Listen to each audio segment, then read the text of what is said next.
America में नवंबर में होने जा रहे राष्ट्रपति चुनाव की चर्चा इस समय पूरी दुनिया में है। अब आप सोच रहे होंगे कि चुनाव अमेरिका में है तो चर्चा दुनिया भर में करने की क्या ज़रूरत है। दरअसल इसके पीछे कुछ खास वजह है, क्योंकि इस देश का हर फैसला, हर हरकत किसी न किसी तरह से बाकी देशों पर अपना प्रभाव जरूर डालती है। अब अमेरिका में हो रहे इन चुनावों के दौरान एक बहुत ही इंटरेस्टिंग डॉक्यूमेंट सामने आया है, जिसमें भारत का भी जिक्र किया गया है। इस 1922 पन्नों के डॉक्यूमेंट को प्रोजेक्ट 2025 के नाम से जाना जाता है। इस पर आगे बात करने से पहले हम इस वीडियो में क्या क्या डिस्कस करने वाले हैं यह जान लेते हैं।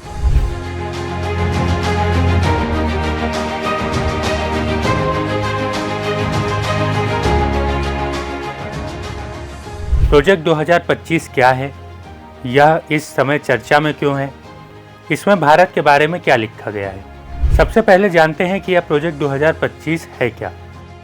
आसान भाषा में समझें तो प्रोजेक्ट 2025 एक पॉलिसी ब्लूप्रिंट है।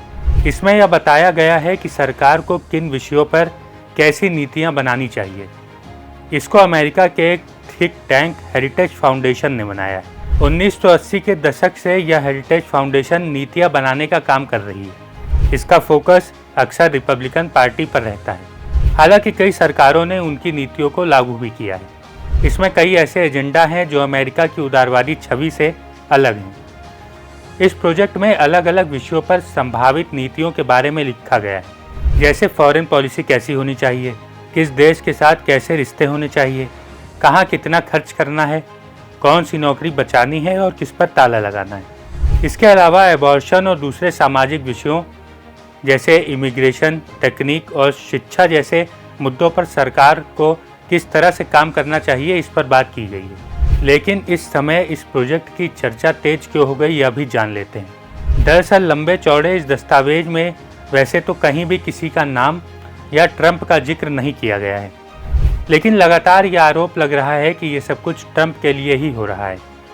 ऐसा इसलिए कहा जा रहा है क्योंकि इस प्रोजेक्ट का एजेंडा ट्रंप के बयानों से काफ़ी मिलता जुलता है। ट्रंप माइग्रेशन, चीन से व्यापार और ट्रांसजेंडरों को लेकर कई बार आक्रामक हो चुके हैं। यहाँ तक कि क्लाइमेट चेंज को लेकर कह चुके हैं कि बाकी देश प्रदूषण कर रहे हैं और अमेरिका पर जबरन दबाव बना रहे हैं। कुल मिलाकर प्रोजेक्ट 2025 की पॉलिसीज से मेल खा रहा है।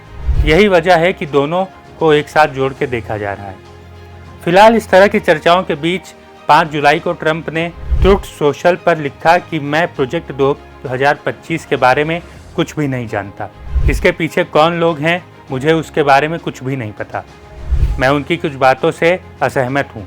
उनकी कुछ बातें तो बेहद अजीब और घटिया हैं। वो जो कर रहे हैं मैं उनको शुभकामनाएं देता हूँ, लेकिन उनसे मेरा कोई लेना देना नहीं है। इस डॉक्यूमेंट में भारत का जिक्र लगभग 25 बार किया गया है। इसमें लिखा है कि भारत को मिलाकर एक सुरक्षा संगठन बनाना चाहिए। यह अमेरिका के हित में होगा, जिसे इसमें सेकंड क्वाड बताया गया है। भारत के साथ द्विपक्षीय संबंध बढ़ाना अमेरिका की विदेश नीति का अहम मकसद होना चाहिए। रिपोर्ट में भारत पाकिस्तान की दुश्मनी के बारे में भी लिखा है। इसके अलावा पाकिस्तान से उपजे आतंकवाद पर जोर दिया गया है। क्वाड के संबंध में भारत अमेरिका संबंधों को विस्तार देना चाहिए। क्वाड में अमेरिका और भारत के अलावा जापान और ऑस्ट्रेलिया हैं। प्रोजेक्ट 2025 के अनुसार भारत को वैक्सीन उत्पादन में ग्लोबल लीडर बताया है। लिखा है कि इस संबंध को बढ़ाने की जरूरत है। चुनाव से पहले प्रोजेक्ट का आना एकदम से हवा हवाई भी नहीं है। जिस थिंक टैंक हेरिटेज फाउंडेशन ने इसे तैयार किया है वो पहले भी मैंडेट तैयार कर चुका है। साल 1981 में कथित तौर पर अमेरिकी राष्ट्रपति रोनाल्ड रीगन ने इसी के मुताबिक काम किया था। फाउंडेशन ने दावा किया था कि रीगन ने खुद मैनिफेस्टो की कॉपी हर एक कैबिनेट सदस्य को बांटी थी। बाद में प्रोजेक्ट की 2/3 पॉलिसीज लागू भी कर दी गई। अब 4 दशक बाद हेरिटेज फाउंडेशन एक बार फिर भावी यूएस प्रेसिडेंट के लिए मैनिफेस्टो तैयार कर चुका है, क्योंकि डेमोक्रेट्स इन नीतियों के विरोधी रहे और दोनों की विचारधारा भी अलग है। इसलिए माना जा रहा है कि ट्रंप खुफिया तौर पर इससे जुड़े हुए होंगे। फिलहाल आपका इस पूरे मामले पर क्या कहना है हमें कमेंट बॉक्स में ज़रूर बताएं। अगर वीडियो पसंद आया है तो इसे लाइक और शेयर करें और अन्य जानकारी पाने के लिए चैनल को सब्सक्राइब करें। तब तक के लिए मुझे दीजिए इजाज़त। नमस्कार।